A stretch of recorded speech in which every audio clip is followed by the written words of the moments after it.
Welcome to the Produce Moms Podcast, where we believe there is a produce mom in all of us. I'm Lori Taylor, founder and CEO of the Produce Moms. For 10 years, I sold fresh produce to over 300 grocery stores in the U.S. And today, my team and I are fully focused on inspiring people to eat more fruits and vegetables. This show is just one of the ways that we hope to inspire you and your family to eat more produce and live a better life. If you like what you're hearing on the podcast, join our community of almost 40,000 in all 50 states and over 30 countries by visiting theproducemoms.com/subscribe. And be sure to subscribe and leave us a review on iTunes. Thanks for being here. Enjoy today's show. Hey, everybody. Welcome back to the Produce Moms Podcast. I am super excited about today's show. We're actually welcoming a husband and wife duo. We're welcoming Alex Madrigal and Iris Montano Madrigal. Iris and Alex are husband and wife. Alex is a second-generation grower. He is the president of Covilli Brand Organics. Covilli is a family farm, and they farm out of Sonora, Mexico. But really what makes Covilli so unique is the fact that they are the first and only 100% organic, 100% fair trade grower and marketer in the United States. And today in today's episode, we're really going to dive into what that means. I think everyone who really cares about people and the planet and delicious, healthy, fresh produce, you're going to love today's show. And for anyone out there who loves just like a go-getter, you're going to love Iris, because she actually emailed me and said, hey, my family farm has an amazing story, and we think we should be a guest on your podcast. So I love that. And good reminder to all, we welcome you to submit yourself or your family farms to being guests on the Produce Mom podcast. So without further ado, Alex, Iris, our first husband-wife duo ever on the Produce Moms podcast. Welcome to the show. Hi, Lori. Thank you for having us. It's a pleasure to be here. Hi, Lori. Thank you very much for having us. Yes, thank you so much. So, Alex, I'll start with you. Tell us a little bit more, since you are serving as the second generation grower and the president of Covilli Brand Organics. Tell us a little bit more about your company. How did this all get started? Well, actually, we got started, believe it or not, in the late 60s, early 70s. My father and mother started the company, two totally different backgrounds. But actually, the first time we got into business, I think we went bankrupt, or so I'm told, after the first 3 years. And then when we came back in the early 70s, we stayed. And we started off conventionally in California, in Baja California. And then right around the 90s, I would say late 80s, early 90s, we began farming organically. My father and mother always had their eye on farming more naturally, even from the start. And that came from, wanting to do good by their workers and good where they were farming, in the cities that they were farming in. So when organic became to be a thing and started to take off, and there was actually a procedure to certify, we decided to get into it. My father and my mother did. And so right around the early 90s, we began farming organically, first for Earthbound. We were a grower packer just for them. And then I would say around 94 is when Covilli came into existence, where we decided to market it ourselves. And we moved to the state of Sonora to begin farming organically there. That's great. And Alex, I don't know if we've talked about this experience yet on the Produce Moms podcast, but I know you and Iris are aware of this.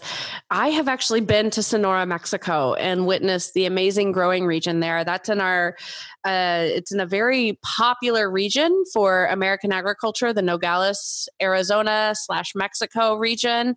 And the state of Sonora is just tremendously important for really global agriculture, most definitely American ag. Tell us, maybe we'll switch it over. We'll throw the mic over to Iris, since she serves as the marketing manager. Iris, why don't you tell us a little bit about why fair trade is so important for your company, and how your 100% fair trade offering makes you guys a very unique brand and grower in our industry?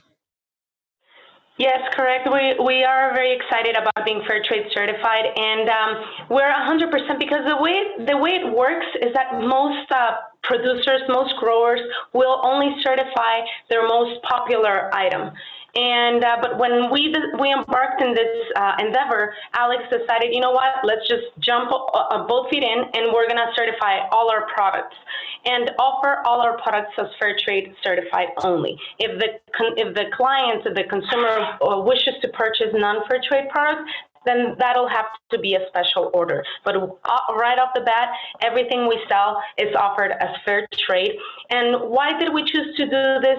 In order for it to be a win-win, so that we have the product available for our customers, and also so that the fair trade premiums, this added value that the consumer pays at the register, would start trickling in faster, and our workers could see the benefit, because that's one of the main ideas of the fair trade certification. Not only that we are certified as a fair employer, but that there's a premium added to our products, and that premium goes directly to a bank account owned by the workers, so that they can develop and run themselves community projects. So this empowers the workers and allows them to uplift their living conditions. And this is very important for us as a company. Yeah, it's so important for you. I know from our pre-show conversation and the research that we've, done together on Covilli, you guys started your fair trade certification in 2015, correct? That's correct. And we actually, we're certified with Fair Trade USA, or through their standard, and they had to create 13 new premiums for products that had never been Fair Trade certified, at least not with them. So we came in strong, and we continue to push this program with all our heart. Wow. So Covilli was actually a catalyst for Fair Trade USA to expand as well. Well, we feel that way for sure. Up to now, it's been a little bit over $800,000 in premiums. 4 projects have already been developed. They're working as we speak, and there's 4 more in the works right now. 4 simultaneous projects. The plan is for all of them to be mostly self-sustained, so that the premiums are not depleted. But our workers are developing these projects, running them, and it's just been an awesome experience. Yeah, and you kind of said that in a humble way. I want to emphasize to everyone listening, Iris just said $800,000 in community development premiums is what, the products grown by Covilli have been able to produce through their fair trade certification and programming. Alex, I know that you are a catalyst for your family's farm becoming 100% fair trade. So I would love for you to just educate our listeners on what fair trade actually means, because while it is a very defined style of farming, I really think that most consumers are familiar with the concept of fair trade through products like coffee and tea, and not so much through products like the vegetables that you all grow. So if you could please go on record and help educate everyone listening today with a pretty basic question, but what is fair trade? So fair trade is basically a program that seeks to empower the people and empower the workers, right? Not only with money, but with knowledge, right? And what do I mean by knowledge? Like Iris was just saying, the committee is the fair trade committee that's made up of our workers, which are elected amongst themselves. They have to learn how to read bank statements, how to manage projects. But basically, what the fair trade program actually is a few cents per pound tacked on to every product. So let's say zucchini. So Fair Trade USA establishes what that premium is. We don't. They tell us. Let's say they tell Covilli zucchini's premium is 3 cents a pound. Literally 3 cents a pound. So that gets translated to the cost of the product in total. Half a cent for a piece of zucchini, like to buy one zucchini. I mean, it trickles down to something that the end consumer barely notices. Yeah, you wouldn't be able to feel it unless, I mean, if you're buying 20 pounds of zucchini, you might feel it, it's $1 and change for 20 pounds, but who's buying 20 pounds of zucchini at the store unless you're making bread or something like that, right? So you really don't feel it. It's imperceptible, but those little cents trickle down, and they go directly, all those cents go directly to a bank account owned by the farm workers that they manage, that they administer themselves. So and you as the president of Covilli Farms and one of the second generation ownership, you do not own that bank account. Oh no, we can't. We don't see it. We don't touch it. We can't write checks. Even if let's say the committee got together and said, you know what, Alex is such a great guy. He deserves a brand new Ford F-250, and they wanted to buy me one with those premiums. They couldn't do it. We ourselves would veto that because they can't use it towards those ends. There's even safeguards within the rules that say, you know, where that money has to be directed and how they can use it, which is towards community development projects, either there at the farm or in their towns of origin as well. Right. But we have no say in that and how they determine what their needs are and how they want to apply it. So it's very controlled. We have yearly monitoring. We have to go through certification every year. It's about a week-long process with the auditors. They show up and they talk to people. We have no say. So they'll show up at our farm and say, hey, we want to go visit the packing house. And out of the packing house, they say, hey, we would like to talk to 5 people. Can we talk to those 5 people over there? And then we have to step aside and they go have an interview for a couple of hours to ask them to make sure that they understand, 1, what the fair trade program is, 2, questions as simple as, well, do you know how you get paid? Do you know how the hours get calculated? Do you know at the end of the week if you worked extra time, is that time being paid to you? All those things, right? Yeah. So in a way, as you're describing that component, not only does fair trade provide dollars for, you know, community development and the empowerment of but there's also a huge empowerment of the farm worker that takes place in these fair trade certified operations. And what you just described to me, it's like financial literacy and employment literacy, like helping these workers understand what their rights are as employees, as well as understanding what all their benefits are as they get things like their paychecks, you know, sent to them. Okay. Just want to clarify that for all of our listeners, that this goes well beyond things like community projects. Correct. And fair trade and organic go very well together because fair trade also seeks further down the line in a few years, as you read the standard, also seeks for the farm in general, that certified fair trade, to move more towards natural production if they're not organic, because they're not mutually exclusive. You know, a conventional operation, let's say a conventional coffee operation, can also be certified fair trade, but it seeks to look after the welfare of the worker. So that means pushing towards organic is that you're producing in a more holistic way. You're going to have less runoff dangers from the farm, you know, from excess fertilizer and those type of things. You know, it calls for the company that's certified fair trade, you would say, to be a good steward of your environment and of your community. And so, and that way too, you're looking after your farm worker, right? The health of the community around you. So they go very well together, fair trade and organic. But it is a very involved process, and it's monitored with a fine-tooth comb. You know, they look at all our sales. They look at everything that we sold and make sure that it correlates to what we declare as how many pounds we sold, and if that translates into the amount of money we received, and it has to square, otherwise there's an issue. So it's a very involved certification, but I think one that's very well worth it, you know, because it gives the consumer, and I feel myself being somebody that's involved with a fair trade program, I look to buy a fair trade product because I feel confident that money, I know where that money is going. I don't worry that it's being diverted for some other purpose or somebody else is using it, that it's a hoax, because I live it. Right. We live it. So it's a very important certification. Yeah. I mean, the company, it's right in your email footer too. The company's vision: equitable organic food systems for healthy people and a healthy planet.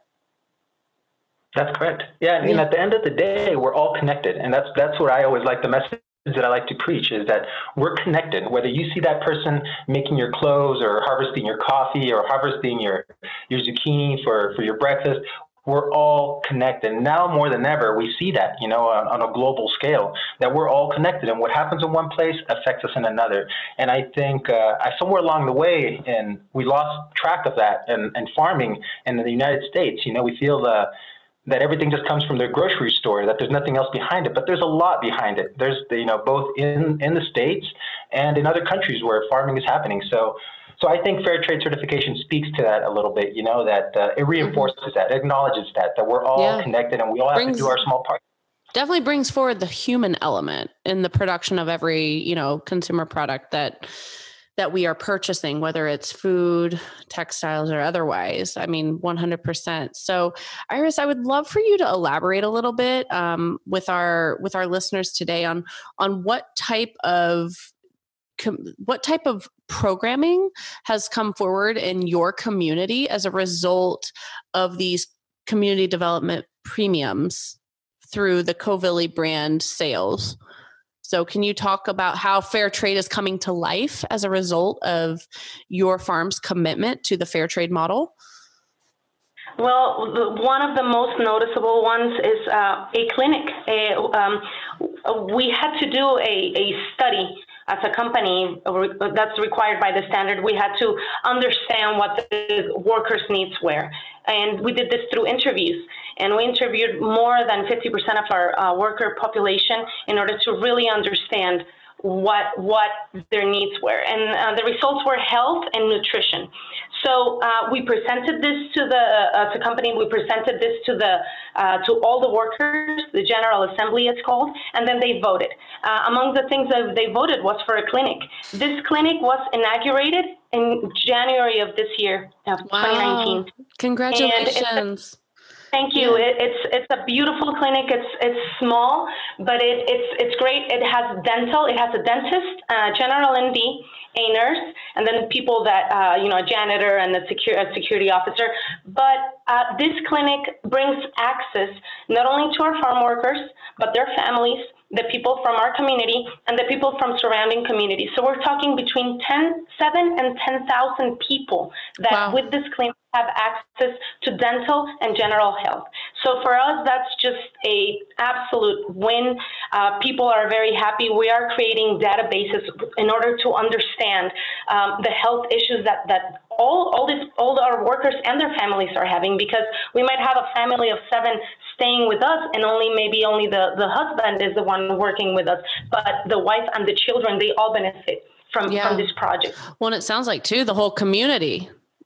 Exactly. The whole community, the price is very low for the community. Our workers do not pay, or their families. The company covers that cost, as well as the medication. And also the medication, we were learning, that was one thing that we weren't even aware of. We were learning that medication, what the community pays for meds, it's about 80% cheaper, because all pharmacies they up their costs, right, in order to make a profit. In our case, we're upping the cost only by 20 or 25%, and this is not to really make profits, but it's to make the clinic self-sustained, because the clinic, the doctor has a salary, the dentist has a salary, and everybody that works there, plus the maintenance of the building. And this building was constructed on land that is owned by the Farm Worker Association and ran by them. So this is just huge as a whole. And just to clarify here, Lori, I just want to chime in here for a second from Iris. When she says that the community pays us, the community surrounding us that use the clinic, that have access to it, they pay a certain amount for the use, or they pay 20% or 15% above the cost for the medication. That's not to us. That's not to Covilli. That's to the Farm Worker Association, which is called Nuchi Sansekan. They named, and that means in the native dialect, altogether is what Nuchi Sansekan means. So Nuchi Sansekan, their association, they're the ones that are collecting those funds. They're the ones that are administering the. They're the ones totally in control, that's where the empowerment part comes in. So I think I just wanted to reference that, because I think it's important to mention. It's them doing that. And I mean, the cost of 15 to 20% above cost for medication for the rest of the community, that's huge. That's an unbelievable resource. Yes. It's usually about 200% that's added to medication cost. I know. I lived in Mexico. Did you know that? Yo viví en Guanajuato por casi un año. Sí. So yeah, I mean, I got sick in my time in Mexico, and I remember going to the pharmacy and being amazed at what some of the medication costs were, but they're horrible in the United States too. It's a problem. It's definitely something that we have to tackle together. And it's amazing that a program like Fair Trade and what you all are doing at Covilli Farms has empowered that. So, Alex, let's talk. We've done such a great job talking about the style in which you farm and the way that you conduct business, but we really haven't talked about all the products that you grow. So provide us, our listeners, with a snapshot of the products that you farm. Well, the ones that we farm ourselves, because I always like to tell people that we're farmers first and marketers second. So we farm, so many different items. So hot peppers, we'll start there with hot peppers. We have all the different varieties of hot peppers that you're used to seeing at the store, plus a couple of different ones. So we have Anaheims, cherry bombs, jalapenos, poblanos, serranos, habaneros, padrones. And then we trial a couple of little different ones like the chile de árbol, which is a little one, these little tiny little Caribe yellow ones that we use for some of our mix packs. We also grow tomatillos. We also grow Italian squash and yellow squash, sunburst, which is that little patty pan. It looks like a little sunburst. And we also grow the straight neck and the crook neck, winter squashes. Acorn, butternut, delicata, spaghetti, and then this year we're trialing a new variety called honey nut, which is like a butternut squash, but a lot smaller, and the flavor is just super condensed. It's a very nutty, super nutty flavor. It's a great for the fall and winter. It's going to be very small production this year because it's trialing, but we do hope to do more of it next year. We also do slicer cucumbers, Persian cucumbers. We have Roma tomatoes. And then we have a variety of mixed specialty tomatoes, snacking tomatoes. So like red grapes that we call ruby blossoms, sunset bites, which are basically a mixture of like yellows and reds and darks and black grape tomatoes, all mixed up in a pint. And then we have the purple raindrops is what we like to call them, but they're basically a clamshell, and it's all just purple grape tomatoes. It's really neat looking when you look at the thing because it's this bright, vibrant purple that you don't think food naturally come in those colors, but they do. We also have heirloom tomatoes, which is a big commodity for us. We farm quite a bit of them. It took us a long time to learn how to grow them correctly, learn how to harvest them, learn how to handle them post-harvest, because that's a big trick with the heirloom, since it's the original tomato. Yeah, they're delicate. Yeah. And we've done a lot of work. The learning curve has been steep, but we put up a really nice pack. So we do a 10-pound mix pack of all different varieties and colors. And then we also grow a single dark variety. So it's a purple heirloom tomato, and it's just that in the box.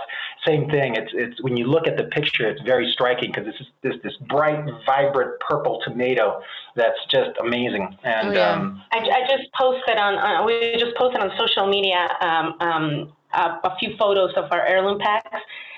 So you can check them out there. They're pretty interesting.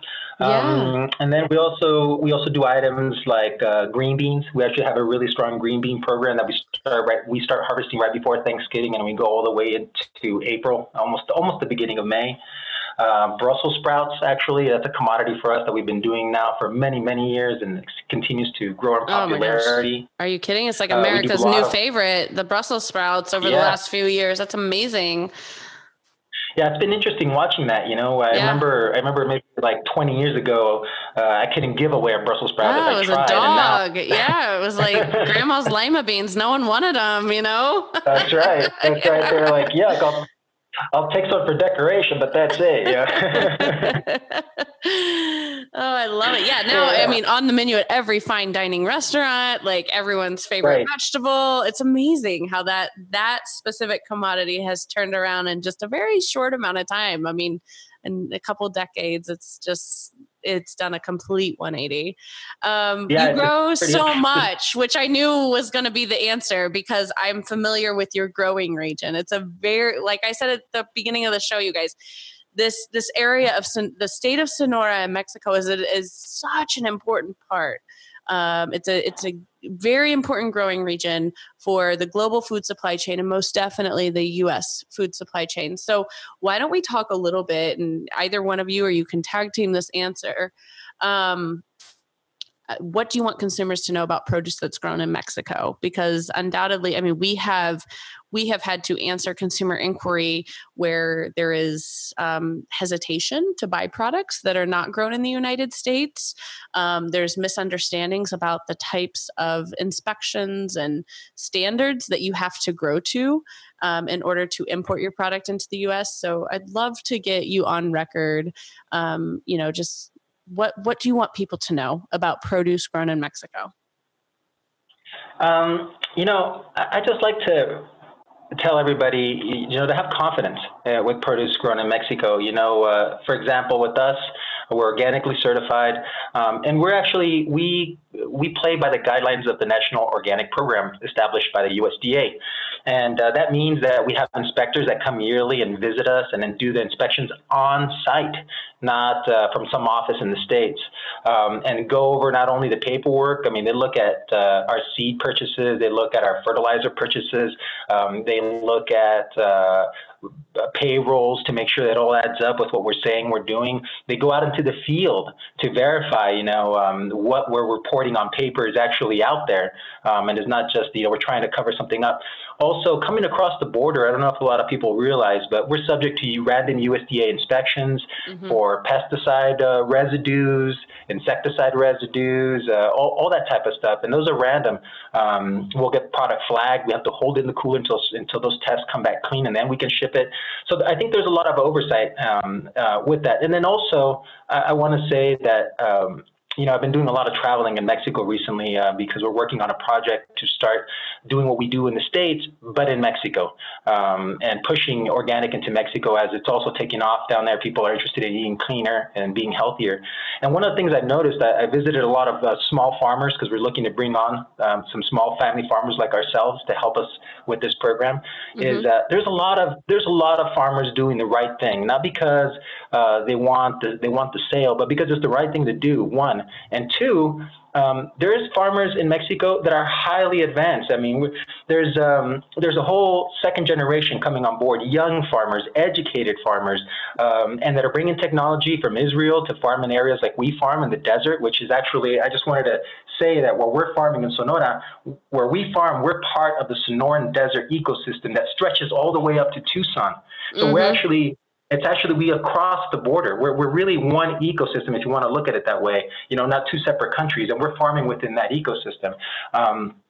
So there's farmers out there like ourselves that invest time and money and research and go to Europe, go to see technologies where people are already farming, like in Israel, that are farming in the desert, creating life out of nothing or very minimal water, because we have to contend with those things here.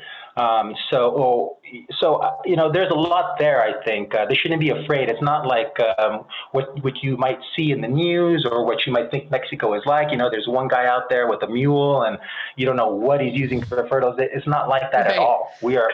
There's a lot of technology in it, and clean water, and so I think, exactly. Absolutely. And then there's the organic certification, and there's also the food safety certifications now that we also have, and those are very, very stringent. Yeah, and actually, it's been driven from the very beginning with food safety from the retailers. And so now, even conventionally speaking, if you want to sell product in the United States, the first thing any retailer will ask you is, give me your food safety certification. Yeah, and it better be SQF level 3 or higher, right? It's like, yeah, that's right. And they don't only want to see the little piece of paper that gives you it's a 93% score, you did well. They want to see, show me the entire audit. Show me the 30, 40 pages of the audit of the farm where you went and interviewed the crews that are harvesting, went to go see the packing shed. I want to see how each individual thing scored. Water lab results. Right, water lab results. We're also testing crops before we even harvest them for any kind of residue or anything like that. So it's a very detailed system in place. That's there to protect the consumer. So I don't bat an eye product from Mexico. Me and neither. I don't think anybody else should. No, I mean, do we like having strawberries in winter? I mean, if the answer to that is yes, then you better be open to produce being grown around the world. You know, a saying that I tell folks and remind folks of all the time. I'm like, hey, it's when people ask us about the seasonality of fresh produce, I'm like, hey, it's always in season somewhere. Just like it's always 5 o'clock somewhere, that produce is always in season somewhere. And you know, and really, I mean, I'm 38 years old. And so I remember grocery shopping when some of our staple items, like, you know, you mentioned like the winter squashes, for instance, when those were really only available in the winter. And that's not the case anymore. And so, I mean, but I remember grocery shopping like that. I remember grocery shopping when the produce manager was like misting the vegetables with a garden hose as opposed to like the integrated misting systems, you know, and that's right. And technology has empowered us to have this 365-day availability, as well as such an advanced understanding of things like food safety and all of the requirements that all of the specs and standards that you're farming to or farming above, to produce safe, delicious, healthy, quality food. So it is definitely, I'm glad you shared your thoughts on that, Alex and Iris both, because, I don't hesitate to buy fresh produce. I don't care where it's grown. I know when it's brought into the US, it has to meet a level of standards just to be sold in our country, especially if it's on shelf at a retailer. So it's, you can always buy your products from Covilli or anyone who's growing in Mexico with great confidence, and know that you're going to get a safe, delicious piece of produce. So, yeah, thank you for sharing. But let's talk a little, I mean, since we're talking about retailers, why don't we talk about where your products can actually be found and then like, what's the future for Covilli? I'd love to hear more about that. Well, finding our product, we have a strong presence with Whole Foods, so you can walk into Whole Foods and find most of our product there when we're in season, when it's our time to produce. And if not, they can ask the produce manager by name, but we work with them pretty closely. We also work with nationwide. We tend to work a lot with co-ops. Regional co-ops, we do a lot of work with them. So if there's a co-op in one of your listeners' community, I'm pretty sure we'll probably be in there. And if not, again, they can talk to the produce managers. And then other than that, Sprouts, we do a little bit with Sprouts. We do a little bit with Safeway as well. From time to time, you can find us in there. And then we do everything in between: restaurants, juiceries. Those heirloom tomatoes, chefs love them. Yes. And and then also Kroger, all the different Kroger banners. We do a little bit with them as well, throughout the country, here and there. So we're pretty much in a lot of different places. And if you don't find us, again, you know, one of the things about produce, I don't know if a lot of people know this, but when you place a complaint or you ask for something at the retail store, at the retail level, that you go and talk to the produce manager or you drop a suggestion in the suggestion box, those things go all the way to the top. They actually listen to those things. They do. So if you ask us, if you ask for us by name, they were more likely, you know, go out there and try to get it. It's a highly competitive time in grocery retail. So for anyone listening, if your grocer doesn't have something that you want, such as the Covilli 100% fair trade, 100% organic produce items, you absolutely can make that request. And it absolutely, they will pay attention to it, because at the end of the day, these retailers, especially in this super disruptive time, it's a highly competitive industry. They don't want you going and shopping elsewhere to buy the products you want. They would much rather bring those products in and provide them on shelf for you. I do it all the time. I mean, I absolutely do it all the time because, you know, I like shopping at the Kroger that's within a mile of my home. But I actually just made a request. I told the produce department manager, I was like, look, I want watermelon radishes on my charcuterie boards, and I have to drive downtown to Whole Foods to get them. Like, I am sick of doing that. Why don't you sell them and put them on the shelf for me? And guess what? within a couple weeks, those watermelon radishes were on shelf. So they do listen, and you can make those requests in store. You can make them online. Most of the grocers have like 1-800 numbers you can call. You can even make requests like on Twitter and Facebook, and their marketing teams make sure that those inquiries and demands make their way right to the buying office. So yeah, that's right. And then just to answer that second part, the future for Covilli and what it's looking like. Well, we're working on a few different things, and we're looking to, one, be more eco-friendly. We're actively looking for solutions to our packaging of plastic. We have a couple of items that we still package in plastic, but we're looking to move away from that. We've already done it with our grape tomatoes. We have this fully recyclable pint that you can just drop it in your recycle bin at home, and it will get recycled. It goes off to the recycler. It's not something like some sort of special process that it needs. So we're looking for solutions like that are easy to apply, that anybody can do, is one. And secondly, we're looking also for a new certification for regenerative organic agriculture. Oh my gosh, I'm bringing you back on. When you get that, I am bringing you back on. I was just saying the other day, regenerative agriculture is the 2020 of ag. Like, I'm so mind blown that you said that, because, okay, so share more on that. That obviously really excited me. Yeah, no, and we're excited too, and it's something that we've already been doing for a long time. It's part of our process of how we farm, so we try to incorporate everything back into the farm. We have worm houses where we're collecting the droppings, to say it in a lay manner, from the worms. We compost everything, and we're composting, even though we're not in production all year long. We don't stop with our composting because of the amount of compost that we use. So we're trying to do it, a little bit more holistically. So we're looking for that certification now on the regenerative. And then the other thing we're moving into a little bit more is tropicals. We actually we have an experimental farm right now. I really don't want to say what it is we're working on, but we're going to be, when we come into production, probably in another year and a half, we're going to be the only ones with this product, organic and fair trade, in the States. Wow.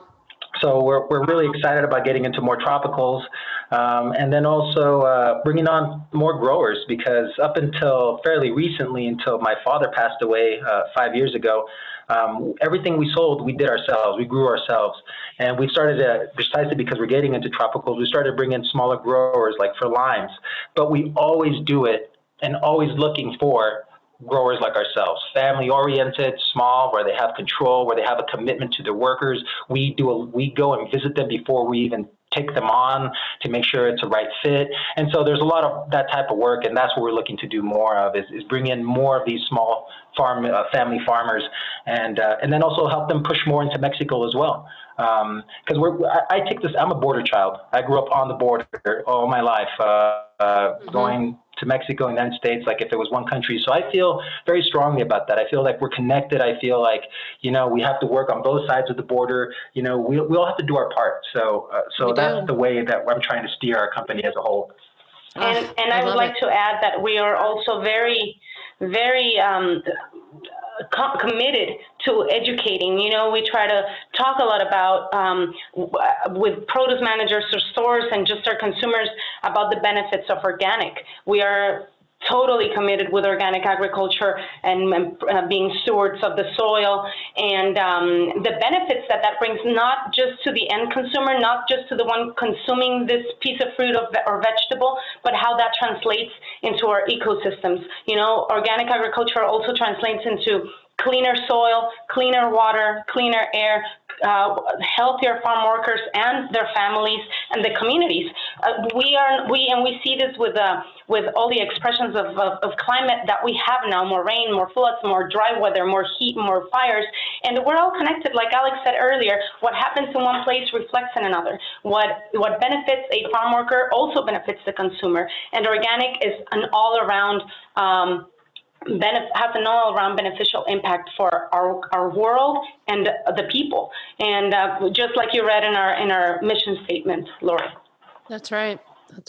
No, it's just been such a beautiful conversation with you both, and I've really enjoyed this episode so much because I'll be honest, I didn't know a whole lot about your family farm. I certainly felt like I knew a lot about fair trade, but hearing you all speak more about your journey to make Covilli a 100% fair trade, 100% organic farm, notably the first and only in the U.S., which is amazing. So this has just been so much fun, and I really appreciate it.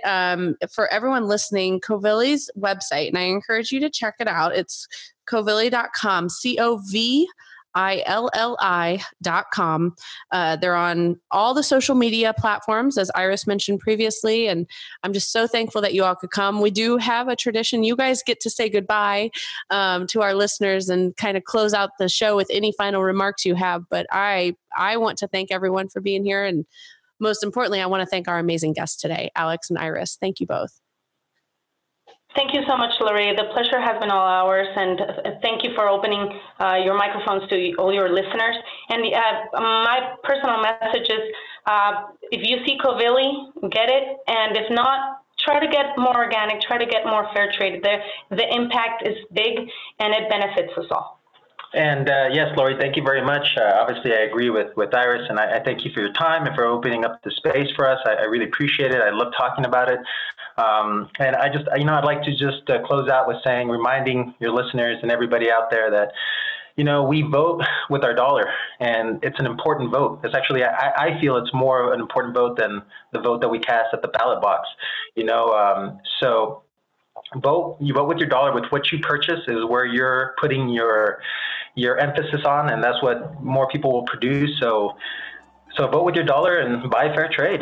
And organic. And organic. Thanks for joining us on this episode of the Produce Moms Podcast. If you or someone you know would like to be a featured guest, just send an email to lori@theproducemoms.com. We know there is a produce mom in you because there's a produce mom in all of us. Join our community on Facebook and all social platforms. Help us change the way America eats. Thanks again for listening, and we'll see you next time.